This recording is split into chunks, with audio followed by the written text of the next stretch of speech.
नमस्कार। इस वीडियो में सांस से संबंधित कुछ और बातों के बारे में ज्ञान हासिल करेंगे। हमारे जीवन में चाहे स्वास्थ्य हो या बिजनेस, रिश्ते हो या शत्रुता, मान सम्मान हो या अपमान, प्रेम संबंध हो या कलह, सबका सीधा संबंध हमारी और सामने वाले की सांसों से जुड़ा होता है। हमारे जीवन में जो कुछ भी घट चुका है, जो घट रहा है या जो भविष्य में घटेगा, वह सब हमारी सांसों से ही संचालित होता है। इसे ज्योतिष जैसा न समझें, बल्कि यह वैज्ञानिक तरीके से काम करता है। हमारी सांसों के भीतर सूक्ष्म क्रियाएं होती है, उनको सरलता से जाना जा सकता है। यह सब न्यूटन के सिद्धांत जितना ही साइंटिफिक है। आप जो कुछ भी करते हैं, उस कार्य की गुणवत्ता और उसके परिणाम इस बात पर निर्भर करते हैं कि उस कार्य को करते वक्त समय आपकी सांस उस कार्य के लिए कितनी अनुकूल थी। उदाहरण के लिए, आप सांस की गति बहुत धीमी करके किसी पर क्रोध करके देखिए, आप कर ही नहीं सकते। क्रोध के लिए सांस की गति का तेज होना आवश्यक है। हमारे शरीर से संचालित होने वाली हर क्रिया के पीछे सिर्फ और सिर्फ सांस का रोल होता है।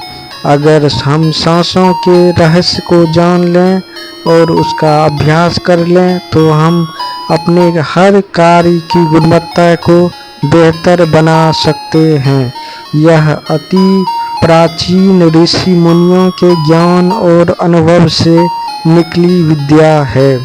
सबसे पहले भगवान शिव ने पार्वती को इस विद्या का ज्ञान दिया था। यहाँ बताते चलें कि भगवान शिव पार्वती से कहते हैं कि स्वर यानी सांस में होती सूक्ष्म क्रिया के ज्ञान से बढ़कर कोई गोपनीय ज्ञान, स्वर ज्ञान से बढ़कर कोई धन और स्वर ज्ञान से बड़ा कोई दूसरा ज्ञान न देखा गया और न ही सुना गया है। सांस ही वह साधन है, वह सीढ़ी है जिसके द्वारा आध्यात्मिक चरम पर जाया जाता है। भगवान शिव ने जिस स्वर ज्ञान को सर्वोत्तम सर्वश्रेष्ठ बताया है, वह भी उसी परिप्रेक्ष्य में है। निश्चित तौर पर सांसों के सही प्रयोग से हम अपने जीवन के हर क्षेत्र को पहले से अभी से और बेहतर बना सकते हैं, जिसे आप स्वयं अनुभव करके जान लेंगे। खाना पीना, सोना, चलना, बात करना, आराम, व्यायाम, काम, क्रोध, प्रेम, घृणा, करुणा और ईर्ष्या आदि हम जो कुछ भी करते हैं, उसे करते समय हमारी सांस में बदलाव आ जाती है। सांस में छुपा हुआ बदलाव अगर अनुकूल हुआ तो उस कार्य पर अच्छा असर पड़ता है, और प्रतिकूल हुआ तो उसी कार्य पर उसका बुरा असर होना निश्चित है। अगर हमको इसका ज्ञान हो तो हम प्रतिकूल परिणामों से बच सकते हैं। आगे बताते चलें कि सांस का सीधा संबंध हमारे मस्तिष्क से होता है। मस्तिष्क से ही पहले हमें विचार के रूप में कुछ करने या न करने की प्रेरणा मिलती है। हम उस कार्य को करने या न करने के लिए बुद्धि का सहारा लेते हैं। बुद्धि का संचालन भी सांस से ही हो रहा होता है।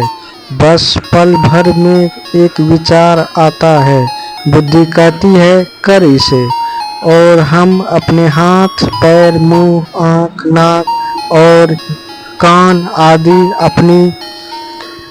आदि अपनी इंद्रियों से उस काम को करने लगते हैं। इसे कर्म कहते हैं और कर्म के होते ही उसका फल आना निश्चित है। हर कोई मनवांछित फल प्राप्त करना चाहता है, बगैर जाने कि कर्म के मूल में छिपी उस वक्त की सांस भी अपना काम कर रही है, जिसका सीधा संबंध कर्म के परिणाम से जुड़ा होता है। इस वीडियो में यहीं तक, आगे की जानकारी अगले वीडियो में। हमारे साथ बने रहने के लिए आप हमारे चैनल को सब्सक्राइब कर सकते हैं तथा बगल के बेल को भी प्रेस कर सकते हैं, जिससे कि प्रत्येक वीडियो का नोटिफिकेशन सबसे पहले आपको मिल सके। नमस्कार।